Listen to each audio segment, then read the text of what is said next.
Agriculture की सब लोग बात करते हैं कि मेडिकल का बूम आ गया, इंजीनियरिंग का बूम आ गया, अब एग्रीकल्चर का आ गया। राजस्थान में 5 यूनिवर्सिटीज़ है जो बीएससी करवाती है। मैंने फ़ोन लगाया जॉब नहीं सीधा। मैं कहा सर मुझे बीएससी करनी है। बोले जेट में कितने नंबर थे? मैं कहा वो क्या होता है? कौन सा ऐसा कोई पर्टिकुलर मोमेंट आपको फील हुआ कि यार हाँ, मज़ा आ गया, ऐसा होना चाहिए? न्यूज़पेपर कटिंग में नाम देखा था कि एक मेरा था सुधीर विंचर और एक रोहितास दुधवाल का था एग्रोनॉमी में। लेकिन मुझे नहीं पता था रोहितास दुधवाल क्या चीज़ है, मुझे बिल्कुल नहीं पता था। तो वहाँ पे मैंने बोला तो नहीं, लेकिन पीछे है सोचा कि यार कहाँ कहाँ से मतलब आने लगे, मतलब प्राइवेट से भी आईआरआई में आने लगे। उनमें सबके दिमाग में एक ही चीज़ है कि यार ये टाइम मैनेज कैसे हो रहा है इतना? वही चीज़ है कि यार जिस दिन हम सोच लेते हैं ना कि यार करना है मतलब, और क्यों करना है, मेरा भाई बहुत ही स्ट्रॉन्ग था। मैंने अपने सीनियर से बात की कि मुझे एसआरएफ की तैयारी, तो उन्होंने बोला कि एसआरएफ की औकात अपनी नहीं है, आप थोड़ा अलग से सोचो। तो उस टाइम पे मेरे 2 सब्जेक्ट में बैक आ गए। एजुकेशन सिस्टम पे अगर हम कुछ बात करें कि जैसे कि ऐसा कई बार आता है कि एसआरबी नेट जैसे है कि वो काफ़ी टाइम बाद हो रहा है और हर साल अगर होता भी है तो वो 1 साल में होता है। यूजीसी नेट जैसे साल में 2 बार हो जाता है। एग्रीकल्चर को फर्स्ट चॉइस बनाया गया। एग्रीकल्चर में ये पेरेंट्स है वो ये बोले कि यार मेरे बच्चे को एग्रीकल्चर दिलाना है। हाँ, सबसे बड़ा मिसकंसेप्शन तो ये है बच्चों के साथ कि अगर उनको अच्छा एग्जाम निकालना है तो उनको कोचिंग की जरूरत है। बिल्कुल नहीं है। मैं कहता हूँ कि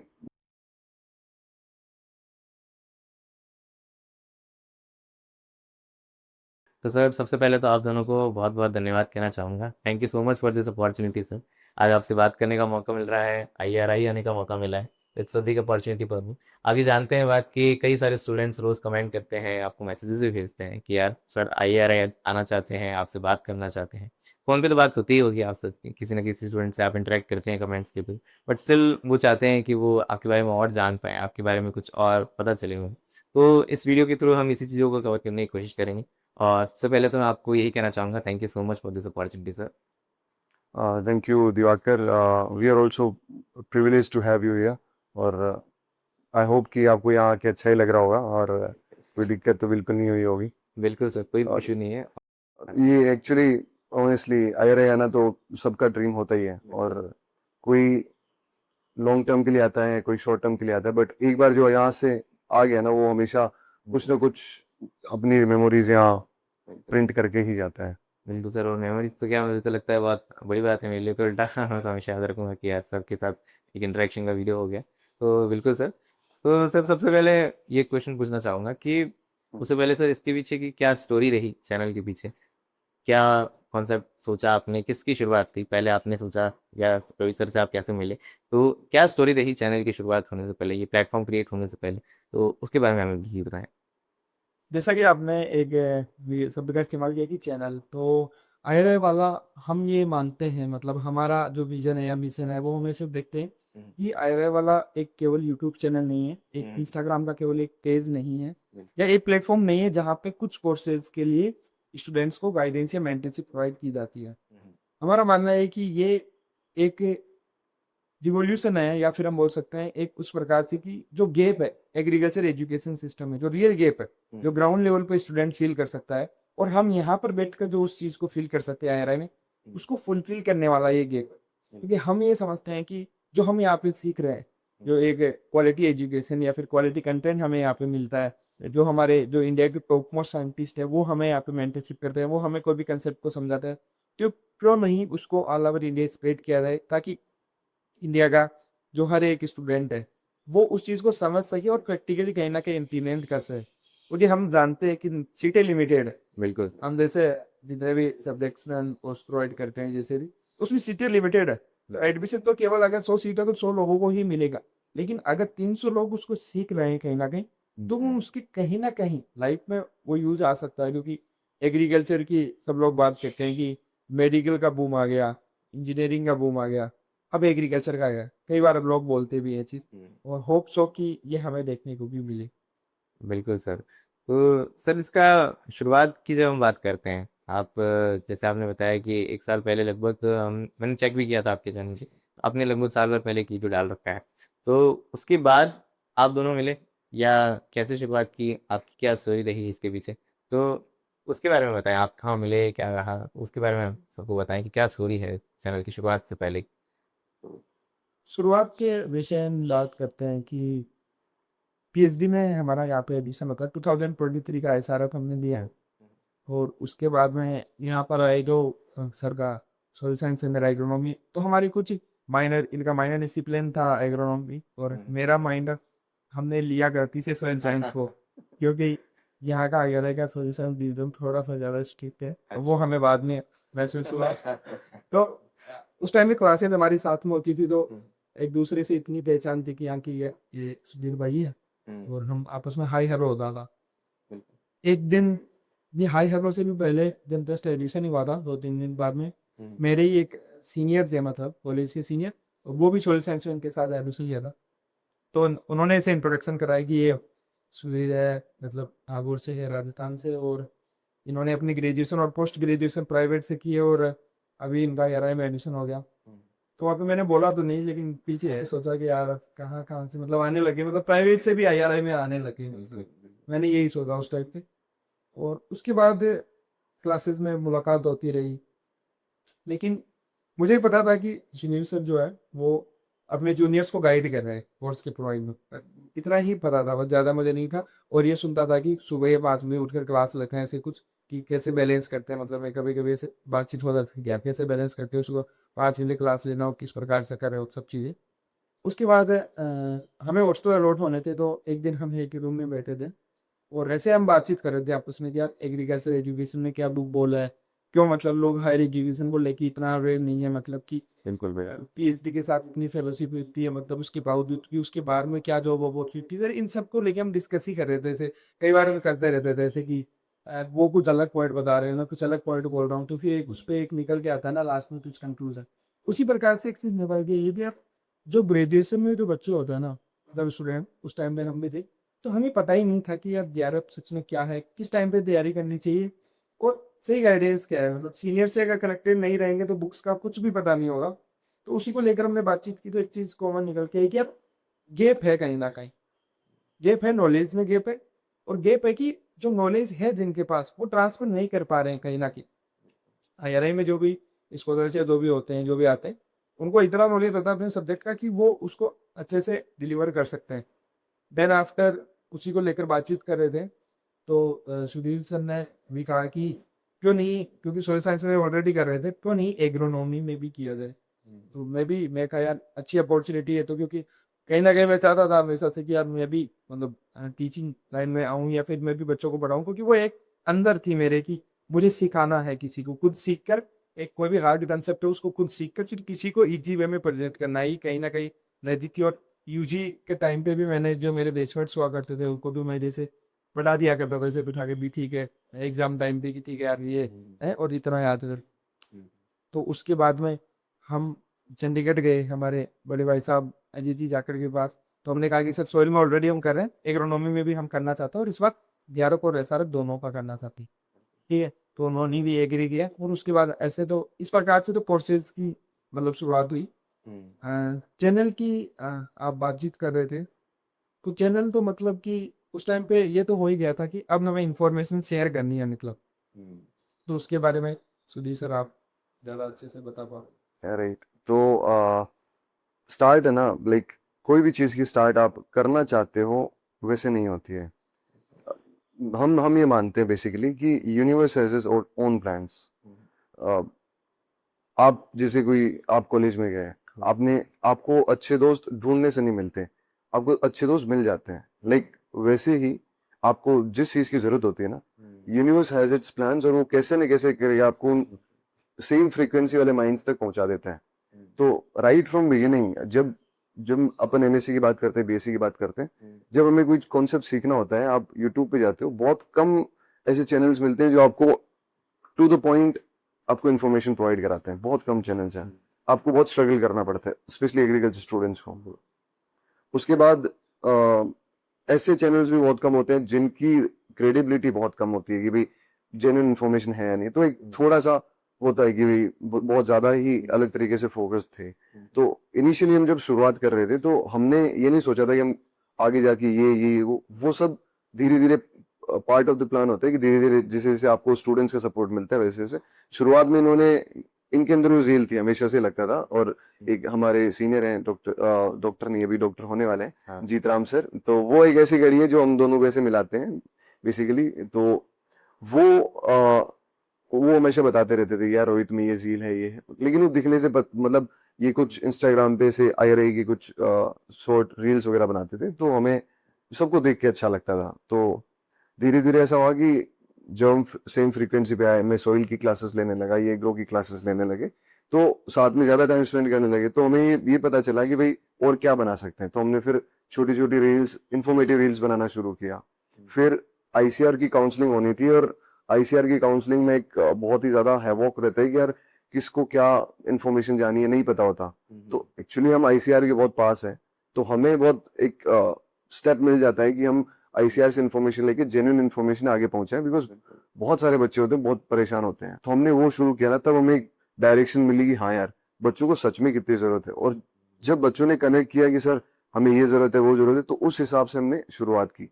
उसके बाद में लाइक सारा कुछ आप प्लान नहीं कर सकते, सारा कुछ ही हम ये मानते हैं कि सब कुछ ही हमारे लिए जो कर रहे हैं वो बच्चे ही प्लान कर रहे हैं। उन्होंने ये प्लान किया कि भाई आप ये वाला वीडियो बनाओ, हम वो लेके आगे, बच्चों को पसंद आया तो उन्होंने बोला कि सर आप ये वाली रील बनाओ, तो वो पसंद आ गई। और एक चीज ये भी थी ना कि एग्रीकल्चर के स्टूडेंट्स खेत में जाके इंफॉर्मेशन पहुंचा रहे हैं, दैट वाज कम्प्लीटली डिफरेंट। और हमने वो किया बिकॉज आप एग्रीकल्चर को एक बंद स्टूडियो में, एक रूम में कितनी कितनी देर समझाओगे?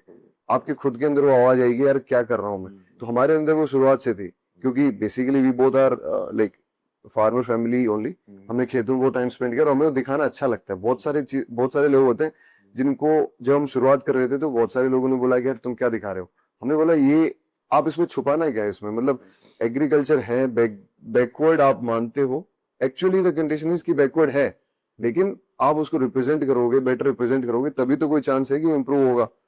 आप कोई चीज छुपाते ही जाओगे तो कोई चीज इंप्रूव होगी नहीं। और वैसे ही हमने मतलब शुरुआत की और बच्चों के इनपुट्स मिलते गए, और हम आज भी जो कर रहे हैं वो बच्चों के इनपुट से ही कर रहे हैं। बिल्कुल सर, बहुत सही जा रहा है डायरेक्शन में। और मैं तो आपको कहूँगा कि ये फास्टेस्ट ग्रोइंग चैनल के रूप में देख पाता हूँ मैं तो, क्योंकि कई सारे यूट्यूब चैनल शुरू होते हैं, कहीं कंसिस्टेंसी की कमी रह जाती है, कहीं किसी और चीज़ की कमी रह जाती है, कुछ आई थिंक कंटेंट या वो जेन्युइन इंफॉर्मेशन नहीं अवेलेबल करवा पाते।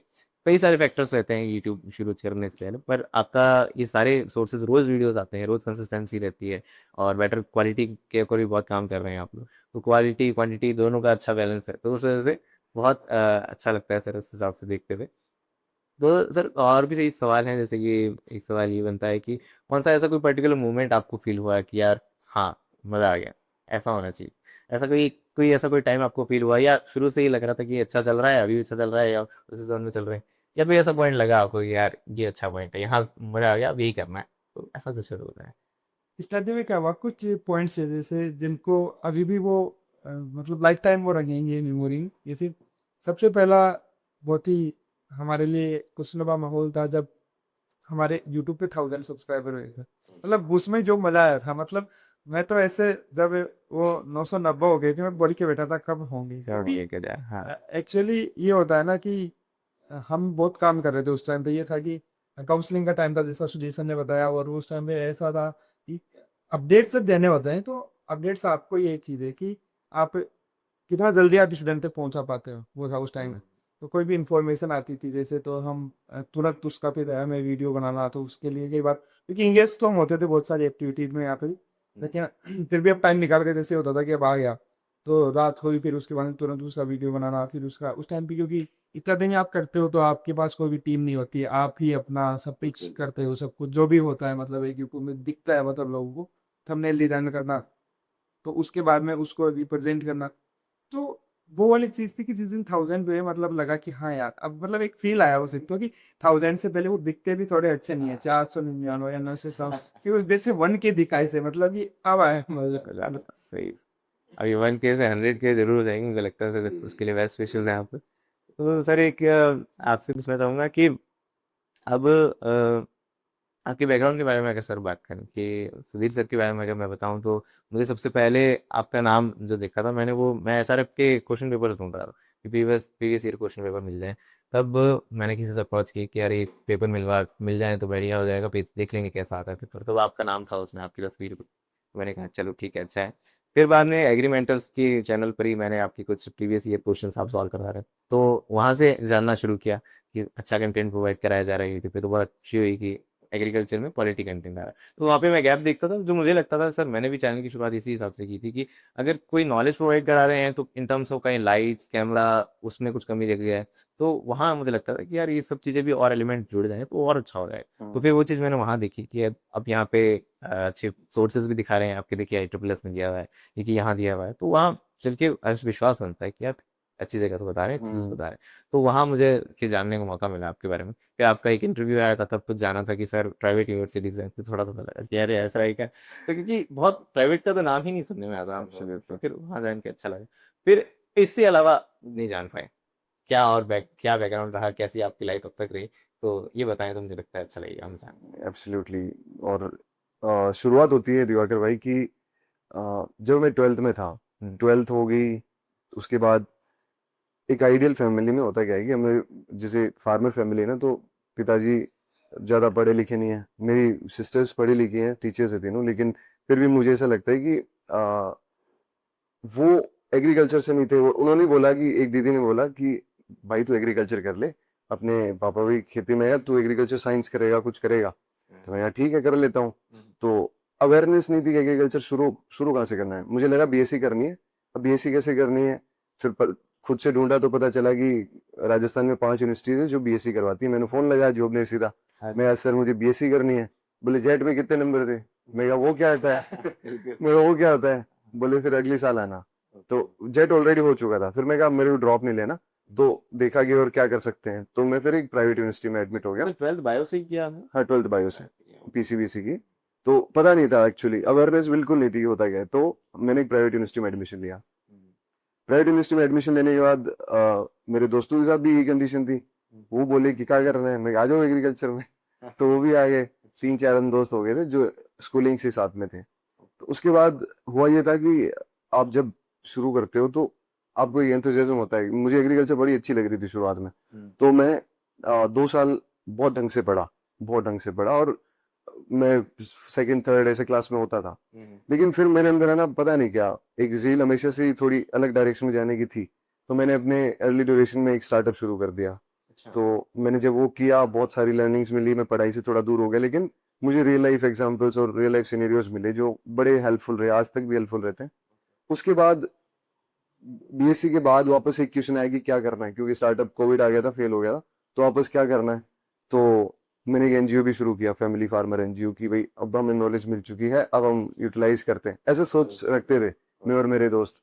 लेकिन फिर आप रियलिटी चेक्स मिलते हैं आपको, आप फार्मर्स के बीच में जाते हो, आपको लगता है या अभी आपके पास बच्चों को लगता है कि उनके पास नॉलेज है, लेकिन ऑनेस्टली नॉलेज कम होती है। लेकिन इनको लगता है ये अबंडेंट जोश में होता है ना, बंदा कुछ भी दीवार फाड़ दूंगा, ये कुछ भी सोच सकता है। तो वैसा ही सीन हमारे साथ था। तो हमने 1 साल का ड्रॉप लिया और हम एनजीओ में ही इंक्लूडेड थे। फिर समझ में आया कि भाई अभी नॉलेज की भी कमी है, आपके पास डेजिग्नेशन की भी कमी है, आप कोई रियल लाइफ इम्पैक्ट डाल नहीं सकते क्योंकि आपको लोग सीरियस नहीं लेंगे। तब हमने ये सोचा कि पापा ने बोला कि तू एमएससी कर ले। अब फिर एमएससी करने के लिए मैंने सोचा कि चलो एमएससी करते हैं।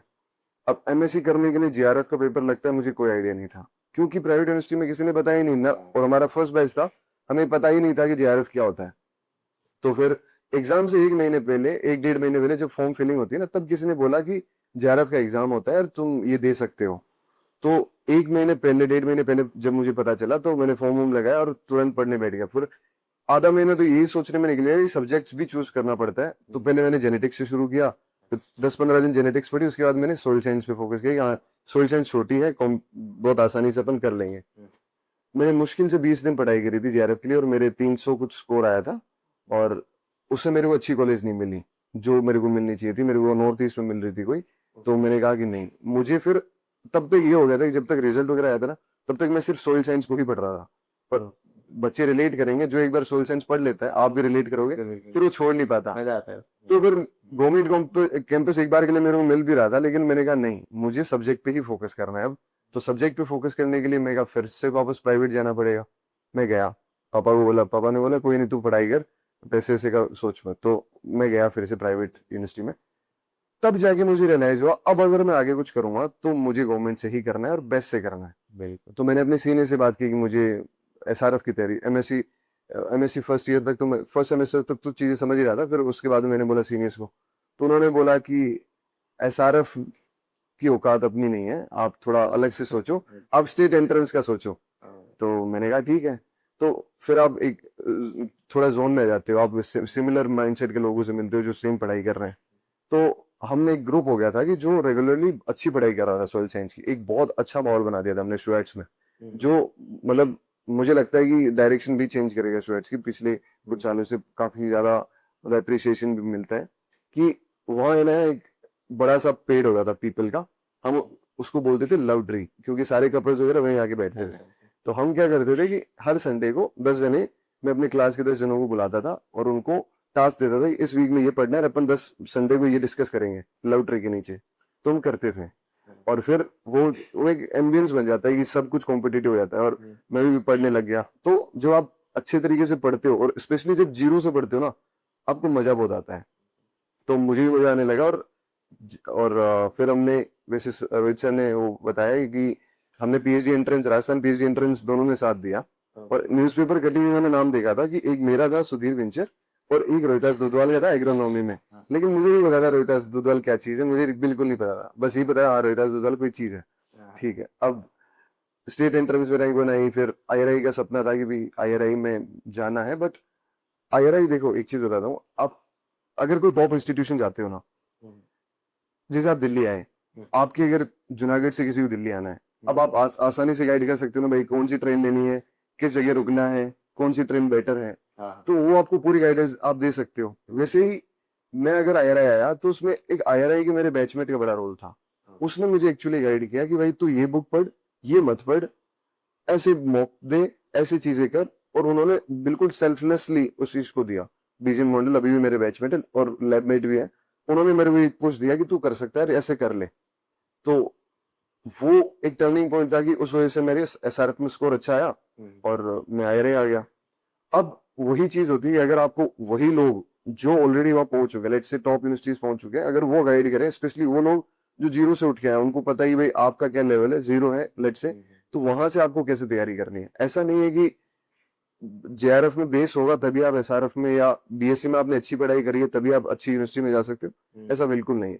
आपको बस ये पता होना चाहिए कि क्या करना है क्या नहीं करना है। तो जिसे हमें पता चला हम यहाँ आए और यहाँ आने के बाद बेसिकली फिर एक रोहितास सर ने वो चीज शायद वो नहीं बताई कि हम जब बैठे थे ना तो ये डिस्कशन हो रहा था कि क्या करना है क्या नहीं करना है। तो वो जब चीज आई सामने कि भाई ठीक है हमें करना है, और मैं सोइल साइंस करता था ना, तो ये पूछते भी रहते थे यार तू कैसे कर लेता है, तू क्या क्या कर क्या रहा है। तो मैं ऐसे बताता कि यार मैं क्लास ले रहा हूँ। तो मैंने इंटरेस्ट देखा था, तो मैंने ही आगे से इनको अप्रोच किया था कि यार एग्रोनॉमी में, क्योंकि जब हम क्लास लेते थे ना, सबसे अगर कोई शरारती और सबसे बैक बेंच पे बैठ के भी शरारत करता था, तो ये करता था रोहितास दूधवाल सर करते थे। क्योंकि वो ऐसा लगता भी था कि ये बाकी स्टूडेंट्स होते ही वही मैंने यही एक्सपेक्ट किया था आईआईएम में होंगे, ऐसे बैठेंगे और बिल्कुल शांत होकर बैठेंगे, लेकिन नहीं, रोहितास सर तो टोटली डिफरेंट। नहीं ऐसे ये बात किसी से छुपी नहीं है। ये सब जानते हैं। मैं आप बिलीव करेंगे कि मैं जब आया यहाँ पे मैंने कुछ जूनियर से बात की, तो वो कहते हैं कि यार रोहिता सर का यार तुम मस्त है यार, नीचे मतलब ऐसा होता है ना, अरे ये मस्त मोला वाला होता है ना कि फन ना सीरियस, हाँ फन वाला। वो बहुत सही चीज है। हाँ, और इसी चीज से मुझे लगता है बैलेंस आउट हो जाता है। आप मुझे लगता है स्टूडेंट थोड़ा स्ट्रिक्ट रखते हैं, थोड़ा सा बनते हैं, तो आप थोड़ा उतना ही फन आ जाता है, तो मुझे लगता है वो बहुत अच्छी हो जाती है। नहीं वो बोलता भी हो कभी कभी, ये स्टूडेंट्स को आप ज्यादा फ्री हैंड देते हो, आप उनको थोड़ा सा मतलब, क्योंकि जब आप कोई चीज शुरुआत में रखते हो उनको डिसिप्लिन रखना होता है कि भाई, लेकिन सर क्योंकि ऑन लाइटर नोट दोनों चीजें जरूरी है। आप ज्यादा ही डिप्रेशन या ऐसा बिल्कुल स्ट्रिक्ट फोकस करके ना बच्चों को डिप्रेशन आता है, तो वो रोहित सर बिल्कुल लाइट नहीं, वो फिर फ्लोइट करा देते हैं। तो सर अगर आपके बैकग्राउंड के बारे में बात करें, तो ये शुरुआत में मैं यही कहना चाहूंगा कि मेरे कुछ जो सीनियर्स हैं वो आपके जूनियर्स रहे हैं। तो उन्होंने मुझे आपकी कई किस्से बताए हैं और कई चीजें बताई। उन्होंने कहा है कि यार बहुत सही माहौल में रहते थे सर, और फुल मजे भी किए हैं अपने बीएससी के टाइम पे, खूब खींच के मजे लिए हैं आपने। तो वो सब होता रहा, फिर आप आईआरआई आए, तो उससे पहले की क्या जर्नी रही, कैसे आपका स्कूलिंग बीएससी एमएससी रहा, तो उसके बारे में प्लीज बताएं। खुली तो 10th तक ही स्कूल अब मैं मेरे गांव के पास में एक छोटी सी स्कूल थी वहाँ से ही। तो उसके बाद में एम 12 मेरी मतलब शिक्षा जो है ग्रेजुएशन हब माना जाता है, वहाँ से मैं नीट बायोलॉजी मेरे सब्जेक्ट की पीसीबी से मैंने अपनी एम 12 की। देन आपसे मुझे भी लगा कि एम 12 की जस्ट बाद में जाए, मुझे एग्रीकल्चर में आने की शायद वो वहीं से शुरुआत होती है। एग्रीकल्चर बैकग्राउंड तो था ही, फार्मिंग बैकग्राउंड। जस्ट मैंने जैसे 12th की तो मेरे ताऊ जी है, तो उन्होंने मुझे 12th करते ही 2 महीने के लिए वो जो हमारी जेट का एग्जाम होता है राजस्थान में बीएससी में एडमिशन के लिए, उसकी तैयारी करा दी 2 महीने। और 2 महीने के लिए मैं मेरे पास में ही मेरा तहसील जम्मू है, सब लोग जानते होंगे जम्मू का नाम ही सब लोग हाँ इस वर्ष जानते हैं। तो वहाँ पे मैं जाता हूँ 2 महीने मैंने रेगुलरली अप डाउन करके होती, तो मुझे ना एग्रीकल्चर पढ़ने में बहुत मजा आया। मैं कहा ये तो घर पे देखते हैं और ये किताबों में, अगर ये चीज पढ़ रहे तो ये तो कुछ भी नहीं है। ये पता ना कि जो फिजिक्स पढ़ा हुआ बंदा है और वो एग्रीकल्चर पढ़ता है तो वो समझ जाता है कि दोनों का कितना निकले। बिल्कुल बिल्कुल। तो मुझे इजी लगी, मतलब अच्छा लगा। लेकिन 2 महीने में कुछ हुआ नहीं, जितने मेरे मार्क्स आए वो जस्ट कट ऑफ की जितने मार्क्स के उतने आए, तो मतलब कुछ नहीं मिलने वाला था, कोई बोली भी नोट होती तो कोई घना नहीं था। तो मैं वापिस से कि एक साथ चलो अब तो हम तो नीट ही करेंगे। मैं नीट करने के लिए सीकर चला गया। अब सीकर नीट करने के लिए तो गया, और अब जिस एनर्जी के साथ गया था वो एनर्जी ज्यादा दिन तक रह नहीं पाई वहां सीकर। सीकर माँ बोली है ऐसा, बहुत टेंस माहौल है बायो में तो है टेंस माहौल नहीं है, चिल ज्यादा माहौल है। अच्छा चिल था वहां पे, तो मैं बोल सकता हूँ ना, क्योंकि अब वो चाहता को 10 साल होने को आई, तो अब मैं बोल सकता हूँ ओके। कि उस टाइम पे क्या हुआ वहां पे। मुझे तो पढ़ना था, घर वालों ने पढ़ने के लिए भेजा, लेकिन थोड़े दिन तो पढ़ाई की मैंने। लेकिन मैं जहाँ पे रहता था, मुझे प्राइवेट हॉस्टल में मैं रहता था, बात पीजी जिसको हम बोलते हैं। अब वहाँ पे मुझे जो आसपास का माहौल है, वो इन्वायरमेंट मुझे पढ़ने वाला नहीं मिला। मतलब उस टाइम पे ओके ओके। कहीं ना कहीं मतलब मेरी जो एनर्जी थी जो जिस डायरेक्शन में जानी चाहिए थी उस डायरेक्शन में नहीं गई और दूसरी डायरेक्शन में चली थी उस टाइम में। तो वहाँ पे मैंने खुद को ये सांत्वना दी उस टाइम पे कि मैं नीट की तैयारी इसलिए नहीं करूंगा क्योंकि मुझे डॉक्टर एज ए प्रोफेशन जो है वो मुझे अच्छा नहीं लगता, इसलिए मैं नीट की तैयारी नहीं करूँ। ये मैंने खुद को सांत्वना दी उस टाइम पे, मुझे अभी भी याद है। या डॉक्टर की लाइफ अच्छी नहीं होती ये बोलो, तो इसलिए मैंने नीट से एकदम साइडलाइन कर लिया। और मुझे ये बेवकूफ का माइंड था कि यार ये जो जेट का एग्जामिनेशन है ये तो मैं कर ही लूंगा, मैं ज्यादा एफर्ट नहीं लगाऊंगा तो भी कर लूंगा। कि नीट में हम वो लेवल देख लेते हैं ना कि जब जेट में कंपेयर करते हैं तो वो लेवल आसपास भी नहीं होगी। तो इसलिए लास्ट का 1 महीना बचा था।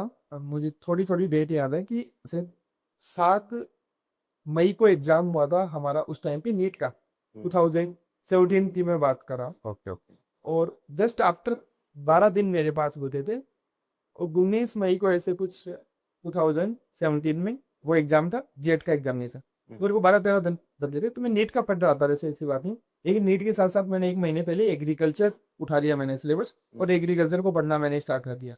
और मैंने पीसीबी से नहीं दिया नेट का एग्जाम उस टाइम में, एबीसी ग्रुप से दिया मैंने, अच्छा एग्रीकल्चर बायोलॉजी और केमिस्ट्री।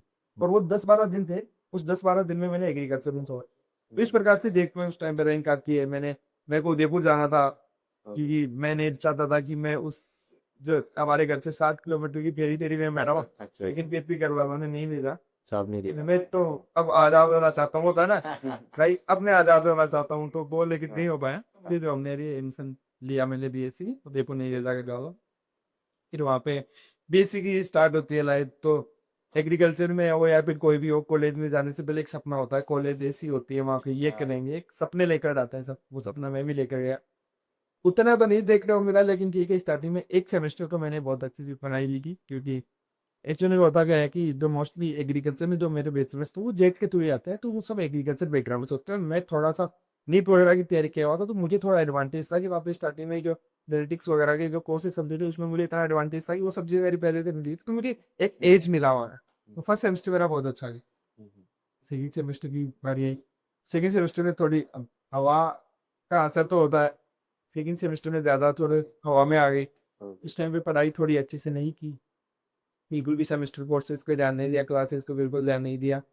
तो उस टाइम पे रिजल्ट दिखाया, वो चीज़ें रिजल्ट में दिखती है।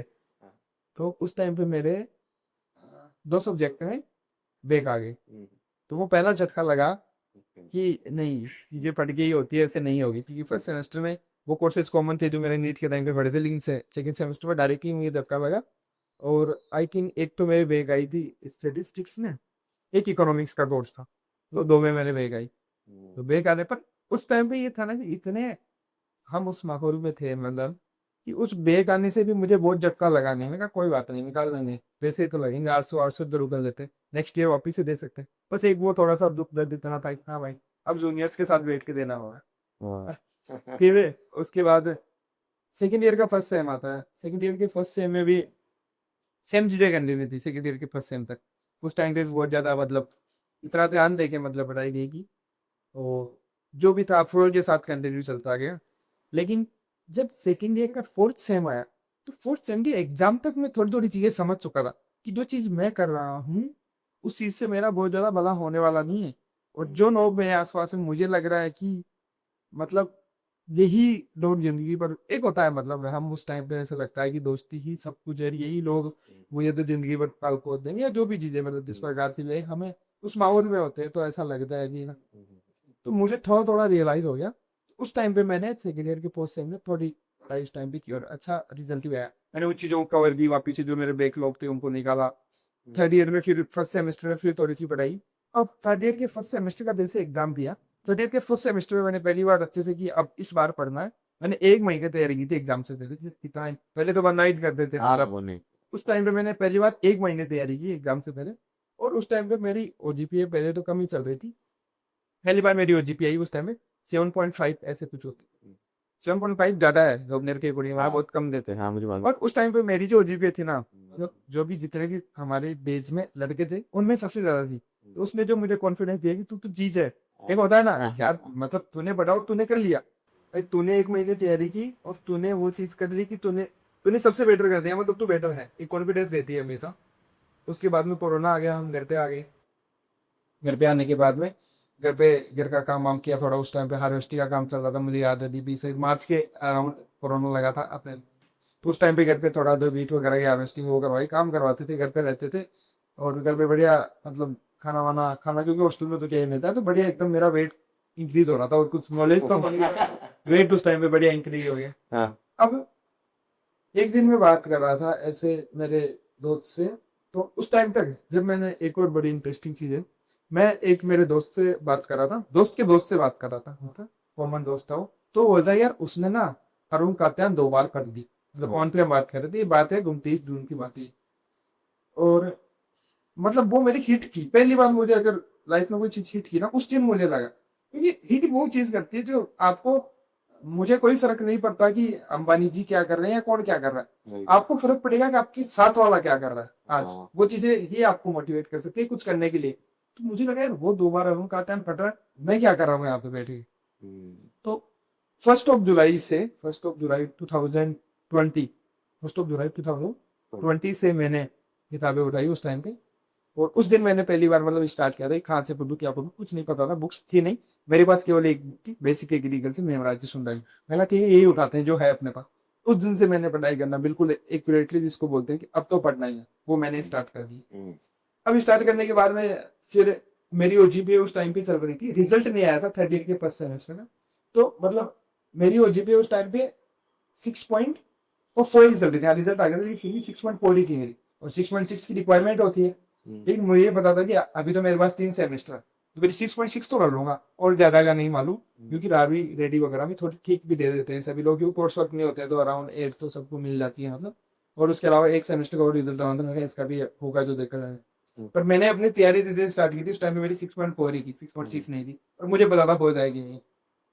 अब सब्जेक्ट चूज करने की बारी है, तो मैंने सोचा मैं तो नीट बैकग्राउंड है, फिर वही बात आ गई मेरे तो कि मैं तो प्लांट साइंस से करूंगा। हाँ तो स्टार्टिंग में जब तैयारी करते हैं ना, तो मैंने वही किया कि यूट्यूब पे एक्सेस दिया, जाके सर्च किया कि how to prepare for JRF plant science. Search करते हैं तो इंटरव्यू आए, टॉपर्स के इंटरव्यू आए, वो मैंने देखनी शुरू की, कुछ इंटरव्यू देखे, बुक लिस्ट बना के तैयार कर ली मैंने कि कौन कौन सी जो है बुक्स मेरे को परचेज करनी है। मेरा पूरा मूड हो गया प्लांट साइंस का। फॉर्म फिल करना स्टार्ट हुई जेआरएफ की, मैंने प्लांट साइंस से फॉर्म फिल कर दी। तैयारी में मैं पढ़ रहा था, लेकिन उस टाइम तक केवल वो बेसिक एग्रीकल्चर वाली बुक की उसकी बेसिक पढ़ता हूँ, लेकिन बुक्स की लिस्ट बना के तैयार कर ली कि अभी इनको परचेज करनी है। उसी टाइम पे क्या हुआ, मेरा मूड ये चेंज हो गया कि मेरे जो दोस्त थे, मेरे जो खास साथ रहते थे, वो एग्रोनॉमी से तैयारी कर रहे थे दोनों। हाँ तो मेरे कहीं ना कहीं जैसी नहीं किया, नहीं यार मैं भी एग्रोनॉमी से करता। इन्हें पीछे छोड़ता हूँ और नहीं, एग्रोनॉमी रिलेटेबल लगेगा मेरे साथ यार, हम साथ में तैयारी करेंगे तो कर पाएंगे। ये मुझे था कि डिस्कशन कितना इंपॉर्टेंट है, ये मैंने पहले रियलाइज कर रखा था, यार साथ में करेंगे तो कर लेंगे। तो इसलिए फिर मैंने एग्रोनॉमी को चूज किया।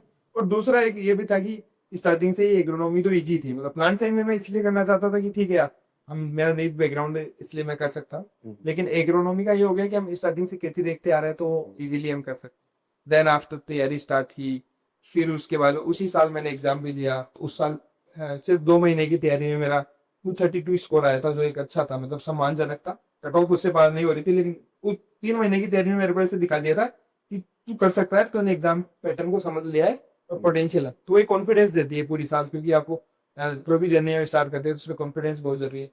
फिर तो तैयारी स्टार्ट की, उसमें तो बहुत सारे अप्स डाउन आते गए आते गए आते गए, और फाइनली मतलब सब कुछ अच्छा रहा। मतलब मुझे ये रियलाइज हो चुका था जब मैं तैयारी कर रहा था कि मुझे आईआरए मिलेगा या नहीं मिलेगा, लेकिन मैं कर लूंगा आज। मतलब फेलोशिप को लेकर मैं श्योर हो गया था, क्योंकि हम टेस्ट वगैरह देते हैं उसमें रैंक आती है आपको, तो वही तो कॉन्फिडेंस ये होता है ना यार। आप हम उस टाइम पे टेलीग्राम वगैरह पे टेस्ट देते उसमें रैंक आ रही है अच्छी, तो फिर और क्या चाहिए। तो मतलब वो कॉन्फिडेंस था कि हो जाएगा। तो वही चीज है, अच्छा रहा मतलब सब कुछ। और वही चीज है कि यार जिस दिन हम सोच लेते हैं ना कि यार करना है, मतलब और क्यों करना है, मेरा वाई बहुत स्ट्रांग था। और वाई इतना स्ट्रांग था कि मतलब होप सो मैं आज भी अगर चल रहा हूँ तो उसी वाई की वजह से चल रहा हूँ कि क्यों करना है। मतलब एक होता है ना, हमेशा वो किसी ना किसी की जिंदगी में किसी ना किसी फॉर्म में होता है कि आपको क्यों करना है, और वो स्ट्रांग जितना होएगा हम उतने बेटर चीजें करते जाएंगे और बेटर तरीके से करेंगे। बहुत लंबा मैंने ले लिया। अरे कोई इशू नहीं है सर, पॉडकास्ट मुझे लगता है कि सर इसीलिए लॉन्ग लंबे जाते हैं क्योंकि इंसान पूरा बताने की कोशिश करता है कि क्या मैं फील करता हूँ, क्या मैं देखता हूँ। हाँ, अच्छी चीज़ है। और सर आप दोनों की स्टोरी से मैं यही चीज़ समझ पाया हूँ कि सर कितने हर्डल्स, कितने सारे ऑब्स्टेकल्स और कितने प्रॉब्लम आई आपके सामने, बट स्टिल आप यहाँ हैं। और जो भी स्टूडेंट ये देख रहे होंगे, आई गेस वो बीएससी के स्टूडेंट्स भी हैं, और वो कॉलेजेस के अंदर अपने फोर्थ ईयर तैयारी शुरू करने की सोच रहे होंगे। कोई सोच रहा होगा प्लांट साइंस से करूँ और फिर स्विच करना चाह रहा हो बैकग्राउंड में, तो कई सारे लोग रिलेट करेंगे। और उनसे मैं यही कहना चाहूँगा कि कितने सारे प्रॉब्लम्स आते हैं, but still you can be at a place like I also. तो बेस्ट चीज़ है सर इसके बारे में। तो सर एक चीज़ ये जो मैं बता रहा था कि कई सारे सवाल सिर्फ मेरे ही नहीं, मेरे क्लासमेट्स और मेरे सीनियर और तो बैठ के मैंने बात की यार क्या सवाल पूछे जा सकते हैं, उनमें सबके दिमाग में एक ही चीज़ है कि यार ये टाइम मैनेज कैसे हो रहा है इतना मतलब काफी आपका जो हम कंसिस्टेंसी की मैंने बात की, बहुत कंसिस्टेंटी और बहुत क्वालिटी वर्क आ रहा है। तो आपका टाइम मैनेजमेंट का क्या है, आप टाइम पे कैसे फोकस करते हैं कि यार नहीं करनी है आपने, मैंने आपसे पर्सनली भी इस बारे में बात की, आपने बताया कि कई बैलेंस बना के चलना रहता है। तो इस बारे में ऑडियंस को भी प्लीज बताएं कि टाइम मैनेज कैसे किया जा सकता है, कैसे आप अगर चाहते हैं कुछ अपार्ट फ्रॉम जस्ट स्टडीज तो कैसे आप शुरू कर सकते हैं, कैसे चीज़ों को संभाल सकते हैं, तो उसके बारे में बताएं। एब्सोल्युटली, लाइक देखो, आप कितना भी टाइम मैनेज कर रहा है, एक चीज हमेशा याद रखना कि everything comes at A price. बिल्कुल। कुछ ना कुछ चीजों का अगर आप कुछ अचीव करते हैं तो कुछ ना कुछ चीजें मिस होगी। अगर आप ज्यादा पढ़ाई करेंगे तो फैमिली से थोड़ा सा दूर हो सकते हैं, अगर आप कुछ भी करेंगे तो हल्का फुल्का आपको मिस करना पड़ेगा। बट हम हमारे दिमाग में ये था कि हम कैसे मैनेज करें, बिकॉज आईआरआई में अपने आप में हेक्टिक शेड्यूल होता है, चीजें काफी होती है। बट हमने सबसे पहला इसका एग्जाम्पल और सोल्यूशन निकाला कि हम क्लासेस उस टाइम पे लेते हैं जिस टाइम पे हमें कोई डिस्टर्बेंस नहीं होती। अगर हम आज क्लास नहीं ले रहे हैं तो हम 8 बजे उठते हैं, लेकिन हमारी क्लासेस 5 से 6, 6 से 7 खत्म हो जाती है। अब पूरा दिन हमारे पास वही करिकुलम के लिए टाइम बच जाता है। 24 घंटे सभी के पास है। अब 24 घंटे में यूटिलाइज कैसे करना है वो उसी बंदे पे डिपेंड करता है। हमने यही शुरुआत से यही किया। पहले साल जब कोर्सेज लिए थे तब भी हमने 6 से 7 ही क्लास रखी थी। 8 बजे से मैं अपने बैचमेट्स के साथ जाता था। आईआरआई में सबसे ज्यादा हेक्टिक होता है कोर्स वर्क। दिन में सुबह 9 बजे से लेकर शाम को 6 बजे तक क्लासेस लगती है, और फिर कंटेंट बनाना और कंटेंट देना वो अपने आप में बहुत बड़ा हेक्टिक शेड्यूल होता था। तो रात को 10 से 12 बजे तक हम कंटेंट बनाते हैं, सुबह 4 बजे उठ के 5 बजे से 6 बजे क्लास लेते हैं। उस वैसा ही शेड्यूल बन जाता है। और रोहित सर ने भी आई गेस सेम ही स्ट्रेटेजी अपनाई कि पहले रोहित सर ऑनेस्टली सुबह सुबह नहीं उठते थे। सर का होता था कि हाँ उठ जाएंगे, तो सर हमेशा पहले शाम को क्लास लेते थे।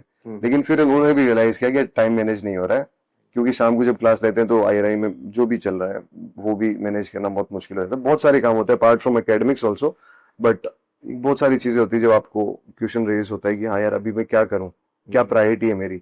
और स्पेशली अब जब आप आईआरआई आते हो ना तो लोगों की एक्सपेक्टेशन होती है तो ये तो व्हाइट कॉलर जॉब्स में ही जाएंगे।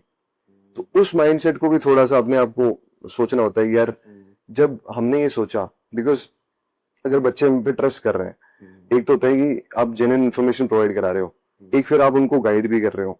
अब बच्चे गाइडेंस उनसे लेना चाहेंगे ना, बच्चे तो कमिट हो जाएंगे लेकिन आप भी तो कमिटेड हो बच्चों की तरह। अगर आप डुअल चीजों को ध्यान में रखे कि भाई मैं ये भी कर लूंगा वो भी कर लूंगा, और फिर आप बच्चों को गाइड करते हैं तो you are not doing justice with the students.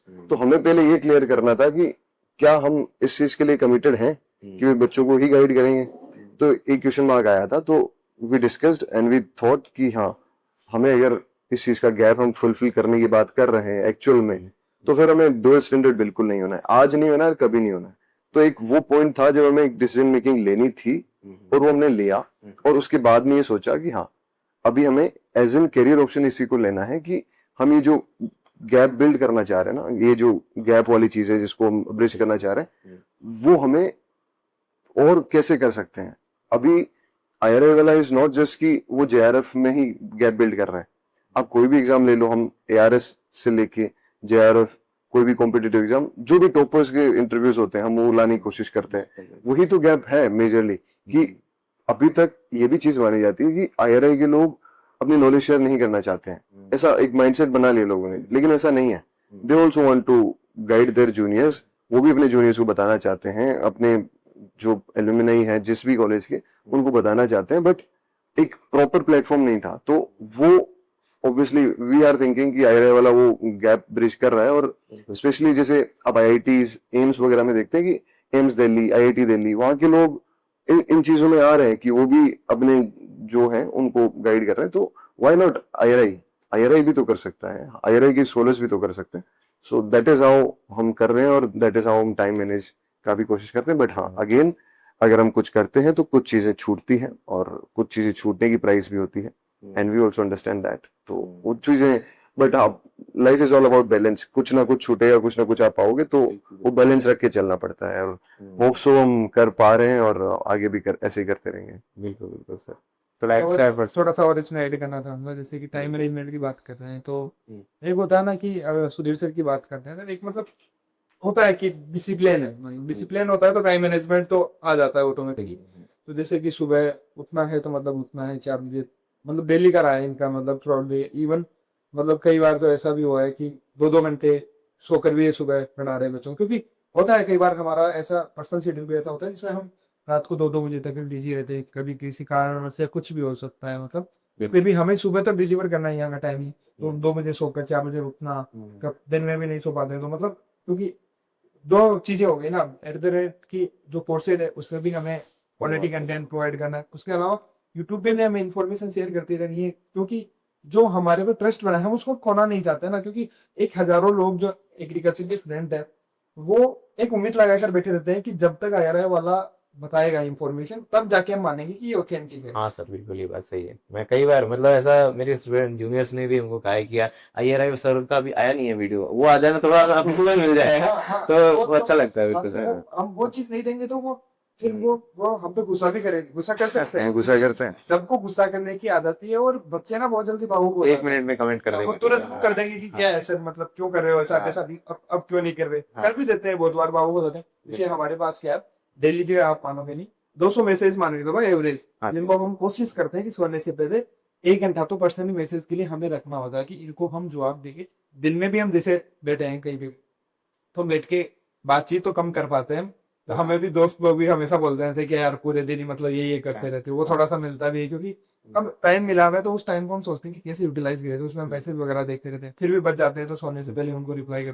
कभी कभी नहीं हो पाता है, मान लो कि टाइम ही नहीं मिल पा रहा, 2-3 दिन हो गए, फिर बच्चे मैसेज डिलीट कर देते हैं, गुस्सा करते हैं, थम्स डाउन कर देते हैं, सर क्या है जवाब नहीं दे रहे हो। बट एक्चुअली वो चीज बिहाइंड द सीन नहीं समझ पाते हैं ना कि यार क्या चल रहा है, मतलब कैसे चीजें हो रही है, क्योंकि आप भी एक प्लेटफॉर्म चला रहे हो 4-5 साल से आई थिंक, तो आप जानते हो कि तेज वीडियो को अपलोड करने तक, उसको रिकॉर्ड करके अपलोड करने तक का जो प्रोसेस है वो इतना हेक्टिक होता है, उस चीज को किस प्रकार से किया जाता है, तो वो बच्चे नहीं समझते। उनको तो वो होता है ना कि डायरेक्टली वो वीडियो रहता है तो समझते कि आ गया, वो पीछे नहीं है। राइट फ्रॉम लाइक आइडिया, सबसे पहले तो क्या वीडियो बना रहे हैं वो बच्चे बताते हैं, फिर उसके बारे में आप कंटेंट लेते हो, आप वैलिडेट करते हो उसको, बिकॉज IRA वाला अगर कुछ देगा, या जो भी प्लेटफॉर्म अपनी ट्रस्ट गेन करना चाहता है, वो जो भी देगा वो रिसर्च के साथ देगा।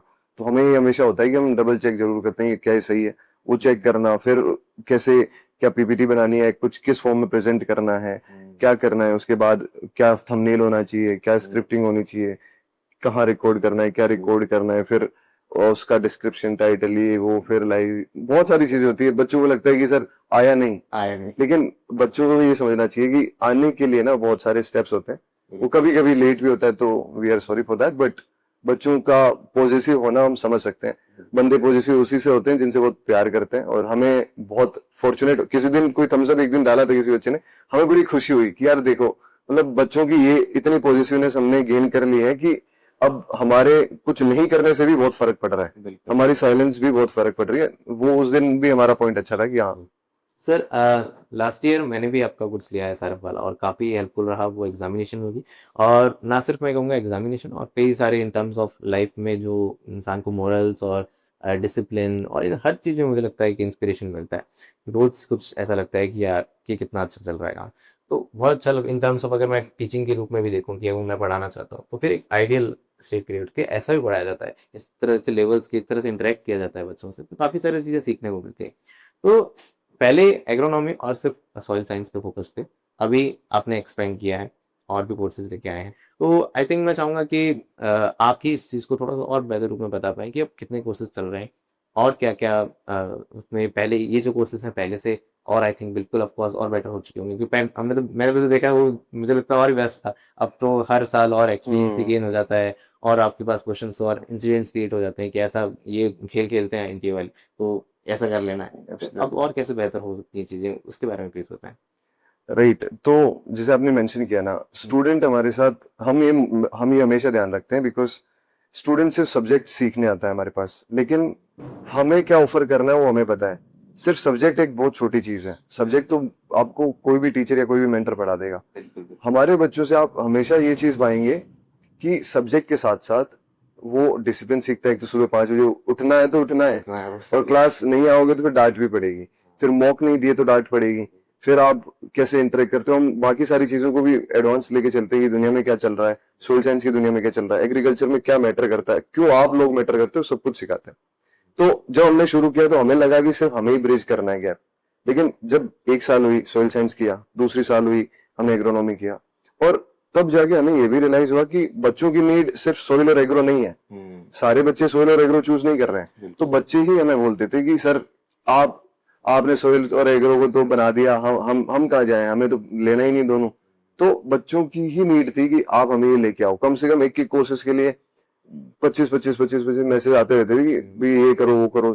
तो हमने सोचा कि क्या किया जाए, तो हमें ये नहीं पता था कि IRI के स्कॉलर्स कितना अपना टाइम निकाल पाएंगे। तो हमने बात करी, और कम से कम 6 महीने की स्टडी के बाद हमने ये सोचा, हम कोई चीज में अगर उतर रहे ना, तो हमें ये पता था कि हम क्वालिटी के साथ ही उतरेंगे, हाफ प्रिपेयर्ड या हाफ कुक्ड स्टेज में नहीं उतरेंगे।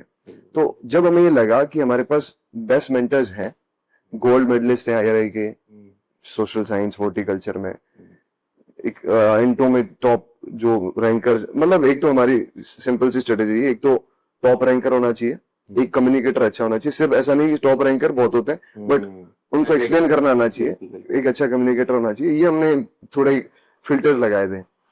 तो जो उसके बाद हमें जो मेंटर्स मिले, फिर उनके हमने ये भी देखा कि उनमें से वो कौन है जो टीचिंग के लिए ही, मतलब अपना एक जील है, पैशन है।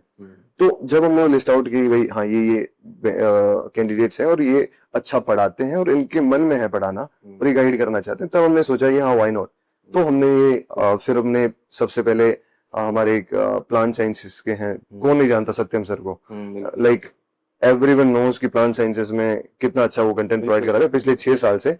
तो हमारी वही फ्रीक्वेंसी मैच हुई, तो हमने बोला कि सर आप आ जाओ, और वी आर लकी कि वो आप हमारे साथ आए, कृषि वाले सत्यम सर प्लांट साइंस। उसके बाद सोशल साइंस में हमारे पास गोल्ड मेडलिस्ट सिमरन मैम, IRI की गोल्ड, मतलब IRI में एडमिशन लेना इटसेल्फ अ ड्रीम, और IRI में गोल्ड मेडल लेना तो लाइक अबव एनीथिंग। तो उनका गोल्ड मेडल था, उन्होंने बोला हमें पढ़ाना है। सिमरन मैम हो गई, फिर सुनीता मैम भी लाइक MSc हैं, और उनको भी बहुत इंटरेस्ट है। वो ऐसा है कि मुझे पढ़ाना है, मेरा मतलब जिंदगी में मुझे पढ़ाना ही है, वो चीज थी, और वो पढ़ाते थे अपने जूनियर्स को। ये हुआ। उसके बाद हॉर्टिकल्चर में माया मैम बहुत ही डिसिप्लिन, और कह सकते हैं कि अपने जूनियर्स को बहुत गाइड किया है, और वो लाइफ में वो चीज समझते हैं कि मेंटरशिप का क्या रोल है। उन्होंने बिना मेंटरशिप के भी तैयारी करी और फेल हुए हैं, उसके बाद मेंटरशिप के बाद में टॉप रैंक भी लेके हैं। तो एक वो होता है कि जीरो से हीरो वाली चीज ज्यादा रिलेट करती है। उसके बाद में Shaurya sir, sorry sir, again gold medalist IRI के, BSc में गोल्ड मेडलिस्ट थे, तो और उनका कम्युनिकेशन नेक्स्ट लेवल, तो हॉर्टिकल्चर में बेस्ट लगा। उसके बाद एंटोमोलॉजी में हमारे सीनियर है वसंत बोस, वो बहुत बच्चों को ऑलरेडी पढ़ा रहे हैं, जो जिन बच्चों को पढ़ाया इस बार all India rank 2, all India rank 1 और ऑल इंडिया रैंक 3 भी लेके आ रहे हो बच्चे, जॉबनेर से ही हैं, और जॉबनेर में एंटो वाले बच्चे ऐसे करके आ रहे हैं। और फिर विशाल हैं और एक रोहित है, जिन्होंने एंटोमोलॉजी में, जैसे होता है ना एंटोमोलॉजी और निमेटोलॉजी का पार्ट आता है, तो उन्होंने निमेटोलॉजी जिंदगी में पढ़ी नहीं, उन्होंने सिर्फ एंटोमोलॉजी पढ़ी। 80 के 80 क्वेश्चन जो JRF में थे एंटोमोलॉजी सब सही थे, एक भी क्वेश्चन गलत नहीं था। तो वो जो एंटोमोलॉजी का उनका पैशन है वो हमारे साथ आया। फिर हमारे पास प्लांट साइंस से तो हो ही गया, हॉर्टिकल्चर हो गया, सोशल साइंस हो गया, और सर एग्रो सॉइल तो है। सो एग्रो और सोइल तो है ही, एग्रो सोइल तो पहले से ही चल रही थी, और ये सारी चीजें अच्छे से चल रही थी। अगर मतलब कदम बढ़ाया, रास्ता बन गया, और हाँ, अच्छा, बहुत जैसे होता है ना कि आप ढूंढते हो और मिल जाते हैं। आपको ऑनेस्टली ढूंढने पे सच में नहीं मिलता। अगर मैं बोलूँ कि बच्चों को ढूंढने पे कोचिंग मिलेगी, नहीं, बच्चे कुछ अलग सर्च करेंगे, फिर उनको लगेगा कि IRI वाला क्या चीज है, क्योंकि एक बार जिसने देख लिया ना कि हमारा कंटेंट क्या है, हम अपने आप बढ़ाई नहीं करते अपनी कंटेंट की, लेकिन बच्चे ही बोल देंगे कि एक बार जिसने हमारा कंटेंट देख लिया और एक बार वो हमारे साथ जुड़ गया ना, वो जिंदगी में ये नहीं सोचेगा कि यार क्या ये मैंने क्या कर लिया। वो हमेशा यही बोलता है कि this was my best decision of life to join with IRI वाला। और वो हम उस एक लाइन की वैल्यू करते हैं कि वो बच्चा ये चीज बोले, उसके लिए हमारा ये हार्ड वर्क है सारा का सारा, जो of the screen on the screen जो भी दिखता है ना, वो इसी एक लाइन को प्रूव करने के लिए है बस। और इसको तो मैं बिल्कुल सर सच में रिलेट कर पाता हूँ, क्योंकि मैं तो खुद जुड़ा हूँ एज अ स्टूडेंट आपसे। हाँ। और आपने जैसे बताया कि यूनिवर्स जो है वो सेम फ्रीक्वेंसी और जो लोग हैं उनको ले आता है साथ। आप मानेंगे नहीं सर, शायद आपको अनबिलीवेबल लगे, आपको ऐसा लगे कि नहीं सही भी बोल रहे हैं कि नहीं, बट सच में सर मेरे दिमाग में यही था कि मैं काश कभी आप दोनों के साथ बैठ कर एक ऐसा पॉडकास्ट क्रिएट कर पाऊँ जिसमें ये पूछ सकूं कि आपका आगे क्या विजन है, आप क्या कर रहे हैं, क्या काम कर रहे हैं। ये बहुत अनबिलीवेबल लग सकता है आपको, बट जिस दिन आपको मैसेज आया ना उसने आपने मेरे को बताया कि यार ऐसा कर सकते हैं, आपका आइडिया तो था। मैंने कहा यार इनके पास कैसे पहुंच गई बात है। वो बहुत लगता है कि ये सच में हम अगर अच्छा सोचें और अच्छा कोशिश करें कि बेस्ट देने की, और एज अ स्टूडेंट को मुझे बहुत अच्छा एक्सपीरियंस रहा है, तो बहुत अच्छा रहा सर इस चीज़ से रिलेटेड। तो सर एक आप भी बताएं सर कि क्या IRI वाला और क्या विजन लेके चल रहे हैं, हम क्या आगे एक्सपेक्ट कर सकते हैं इस चैनल से, तो इस बारे में बताएं हमें। जिससे अभी तक वो हुआ है ना कि जो बच्चे डिमांड करते हैं हाँ। वो IRI वाला सप्लाई करता है, थोड़ा सा लेट सप्लाई कर सकते हैं, क्योंकि हम जैसे मिशन ने बताया क्वालिटी पे हम काम करते हैं, हम बैकएंड पे पहले काम करते हैं कि एटलीस्ट हम उतने स्ट्रॉन्ग रहे कि कल को अगर कोई स्टूडेंट हमारे साथ कनेक्ट होता है तो वो चीज फील करे, वो देखे, वो डिफरेंस क्रिएट हो कि जो IRI स्कॉलर्स पढ़ा रहे हैं वो सच में क्या क्वालिटी दे रहे हैं।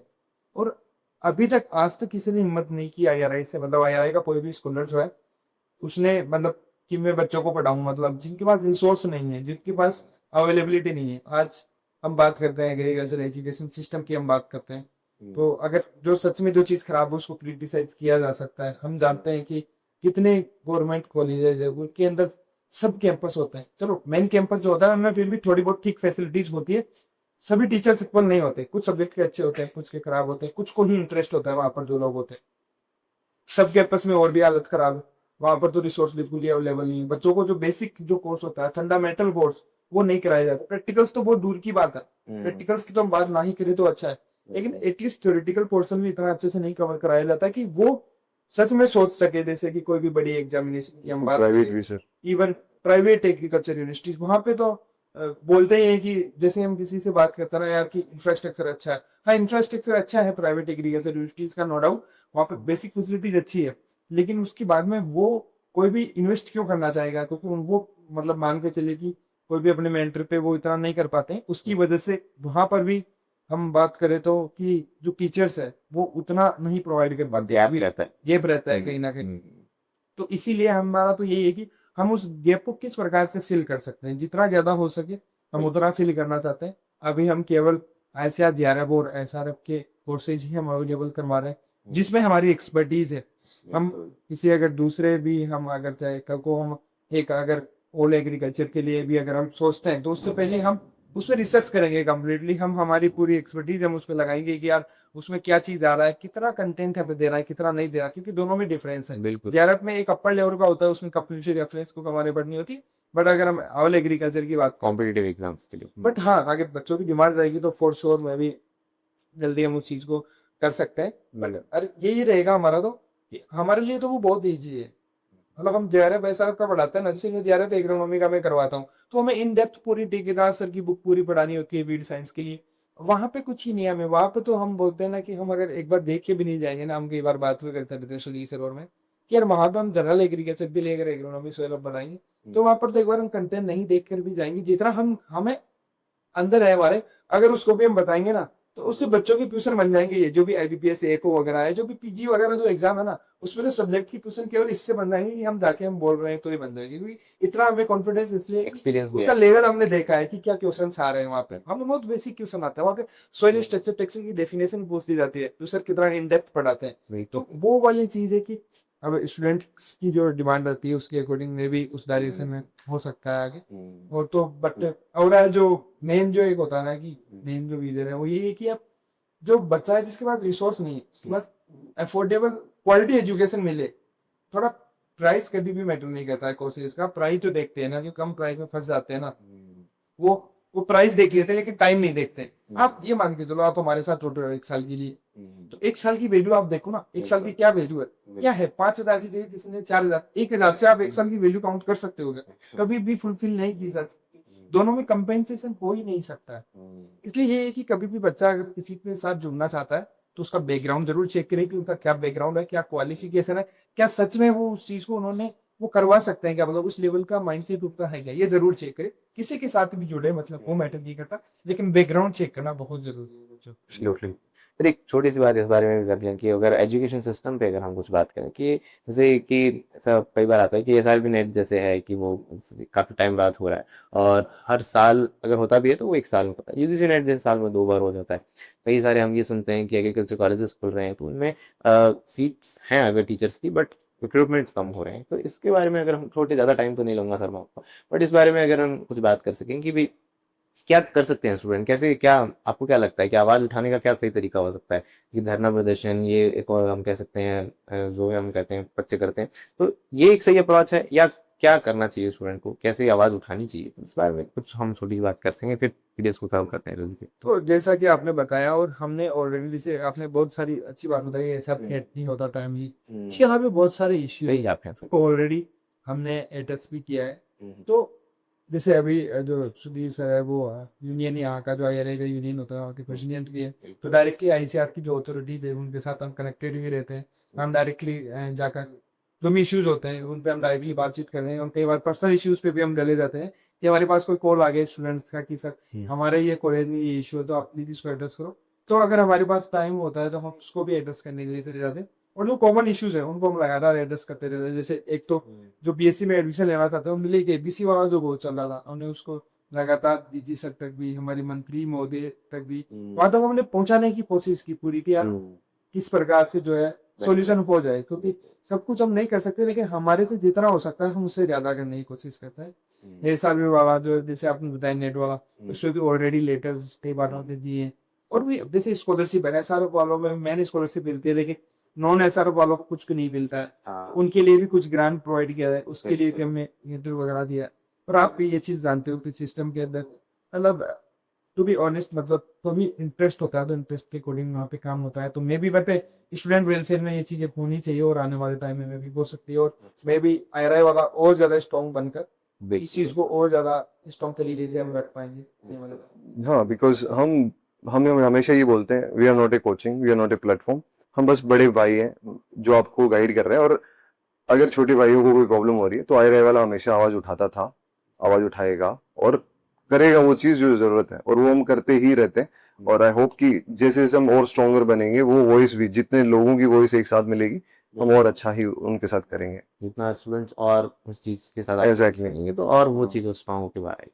एक लास्ट सर, एक स्टूडेंट्स के भी साथ आप कुछ एक मैसेज देना चाहें कि भाई कई सारे PG स्टूडेंट्स, या मैं कहूँ BSc से या 12 से भी अगर हम देखें, कोई भी बच्चा अगर उसको देख रहा है तो कोई एक मैसेज आप डिलीवर करना चाहें, कुछ मिसकॉन्सेप्शन अगर आपको मेजोरिटी ऑफ स्टूडेंट एग्रीकल्चर के स्टूडेंट्स में दिखता हो, तो उस क्वेश्चन कुछ एक मिसकॉन्सेप्शन या उनको एक एडवाइस या एक बड़े भाई के रूप में आप जैसे एडवाइस एक मैसेज देना चाहें, तो it will be great for us. Absolutely. Like पहले सबसे बड़ा मिसकंसेप्शन तो ये है बच्चों के साथ कि अगर उनको अच्छा एग्जाम निकालना है तो उनको कोचिंग की जरूरत है।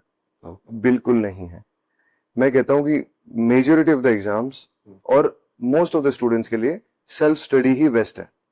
हमने खुद ने सेल्फ स्टडी करी है अपने टाइम पे। अब होता क्या है कि जैसे सर ने बोला, रिसोर्सेस नहीं होते हैं। आपको सेल्फ स्टडी बेस्ट है, लेकिन आपको एक डायरेक्शन मेंटरशिप जरूर होनी चाहिए। अगर वो मेंटरशिप है, अगर आपका कोई सीनियर है जो अच्छे से तैयारी करवा सकता है, अगर आपका कोई टीचर है जो आपको सब्जेक्ट अच्छे से पढ़ा सकता है, ये बता सकता है ये करना है वो नहीं करना, ये वाला पेपर देना वो नहीं देना, तो आप बेस्ट हो, आप करो अच्छे से। बट वही है कि अगर आपके पास कोई नहीं मिल रहा है जो आपको गाइड करे, आपको कॉन्फिडेंस नहीं दिला रहा है, आपको एक दिन के लिए दिला रहा है लेकिन फिर 7 दिन बंद हो रहा है, वो एक कंसिस्टेंसी नहीं दे रहा है आपको, तब IRIVAL आपके साथ है।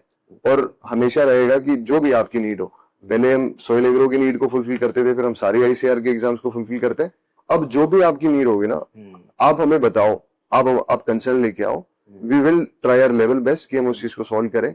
और सब कुछ मैटर करता है बच्चों के मोटिवेशन से। हम बहुत बार बोलते हैं कि हम अपने आप में ना, क्योंकि देखो लाइफ है, आप अगर यूट्यूब का ग्राफ देखोगे, हमारे पल्स का ग्राफ देखोगे, it goes this way only. एक पैटर्न, तो everything goes up and down, up and down, up and down. But what matters is, जब डाउन होता है तो बच्चा क्या सपोर्ट करता है, जब अप होता है तो हम कैसे उस चीज को, बच्चों को कैसे सपोर्ट करते हैं, दैट मैटर्स। तो हम तो हमेशा उस चीज को बैलेंस रखने की कोशिश करते हैं, और जैसे जैसे बच्चों का सपोर्ट मिलेगा, will try to do wonders. और ये चीज श्योर है कि IRIVAL is here not because कि हमें इसमें आना था, because we want to make a revolution in agriculture education and make that level of contribution कि लोग बोले कि हाँ, एग्रीकल्चर को ऐसे भी रिप्रेजेंट किया जा सकता है और ये भी एग्रीकल्चर का फेस हो सकता है। That is our mission. कभी भी जैसे एग्रीकल्चर आज भी किसी भी स्टूडेंट की फर्स्ट चॉइस नहीं होती, आई थिंक आपकी भी नहीं है। बिल्कुल पर मैं भी- हम चाहते हैं कि एग्रीकल्चर को फर्स्ट चॉइस बनाया जाए। एग्रीकल्चर में जो पेरेंट्स है वो ये बोले कि यार मेरे बच्चे को एग्रीकल्चर दिलाना है, हाँ, जो एग्रीकल्चर में आना चाहिए वो आएगी, यार मेरे को एग्रीकल्चर इसलिए लेना है कि एग्रीकल्चर में मैं ये कर सकता हूँ, मैं कर सकता हूँ। बहुत सारे गेट है अभी जो फिल करना है, जैसे जो प्राइवेट कैंपस में जो भी कंपनीज वगैरह में सिलेक्शन होते हैं, तो वो क्यों मतलब इतना, क्यों प्राइवेट जो हमारा एग्रीकल्चर से कोई भी BSc MSc कर रहा है तो उसको क्यों वो केवल 15-20 हज़ार रुपए ही दे रहे हैं। मतलब हाँ, उसका रिजल्ट क्या है, उसका रिजल्ट पहले आइडेंटिफाई करो, क्योंकि हमारे यहाँ तो स्टूडेंट तुम्हारी स्किल नहीं है, वो जो चाहिए तो स्किल पर नहीं है, क्योंकि वो कैंपस प्रोवाइड नहीं कर पा रहा है। वो कैंपस क्यों नहीं प्रोवाइड करा पा रहा है, क्योंकि उसको इंटरेस्ट नहीं है। तो वो हम कैसे प्रोवाइड करके उसकी स्किल को कैसे बढ़ा सकते हैं कि वो जो 20,000 नहीं, वो 50,000 का, मतलब वो जो एग्रीकल्चर स्टूडेंट है उसको 50,000 पर मंथ मिली, वो कैसे कैसे हो सकता है। तो इन चीजों पे सच में काम करने की जरूरत है। और इसमें एग्रीकल्चर में कोई भी काम नहीं कर रहा, और होप सो हम इस चीज पे बैक ऑफ बैंक काम भी कर रहे हैं, और हम उस गैप को फिल करना चाहते हैं। और बच्चों का सपोर्ट रहेगा तो हम इस चीज को जल्दी ही फिल भी कर देंगे। बच्चों को तो बहुत सपोर्ट कोशिश करते ही हैं बच्चे, क्योंकि बिल्कुल सर मैं देखता हूँ इंस्पायर होते हैं हम लोग, आप देखते हैं तो काफ़ी अच्छा लगता है स्टूडेंट को। और बिल्कुल सर, ये आपकी जो जर्नी है अब तक होप अब बहुत अच्छी रही है, और मैं ऐसी होप करता हूँ कि आगे भी सब अच्छा ही चलेगा। और किसी भी तरह का कोई सपोर्ट, किसी भी तरह का कोई हेल्प अगर आपको मेरी ज़रूरत पड़े तो बिल्कुल I am also here for you. और मुझे लगता है कोई भी और भी जो स्टूडेंट्स हैं बिल्कुल आपके हेल्प और आपके लिए इंस्पायर होते हैं आपसे लोग, तो बिल्कुल वो आपसे जुड़ते हैं। और इस वीडियो से मैं ऐसी आशा करता हूँ कि उनके कुछ डाउट्स, कई सवाल और भी होंगे, वो लोग कमेंट्स में भी करेंगे, तो हम कोशिश करेंगे उन कमेंट्स से रिप्लाई कर सकें, उन्हें आंसर कर सकें। तो कई सारे सवाल तो ऑफकोर्स कवर किए जा सकते हैं, वीडियो कितना बड़ा कर सकते हैं, लिमिट तो है ही नहीं इस चीज़ की। बट फिर जो हमने कन्वर्सेशन की, आई रियली होप कि ये लोगों के लिए हेल्पफुल रहेगी। तो और अगेन आपको एट लास्ट फिर से मैं थैंक यू सो मच कहना चाहूँगा। Thank you so much sir, इसके लिए आपका अपना मुझे अपना टाइम दिया, तो thank you so much sir. Same here Diwakar, we are like again grateful to have you here. और आई होप कि ये वीडियो भी लाइक बाकी वीडियोस की जैसे एक इंसाइट देगा कि हम क्या चाहते हैं और हमारा मिशन क्या है, और ये स्प्रेड करने के लिए we are thankful to you. And okay sir. और शायद ये हमने पहली बार बातचीत की है, या हाँ। हमने, या तो मैं ये बोल सकता हूँ कि जैसे आपने बात पहले लिए हैं। हाँ, हाँ। हमने तो लिए हैं, अब तो लेते रहते हैं आपसे। हमने ये बताया कि हम क्या करने वाले तो वो जानना चाहते हैं सर, इंक्लूडिंग मी ऑल्सो, बहुत लोग जानना चाहते हैं कि यार कितना अच्छा चल रहा है सब, तो बहुत अच्छा लगता है। और आज ये हुआ है तो I really hope things will be very better for here also. Okay then, thank you so much. Thank you sir.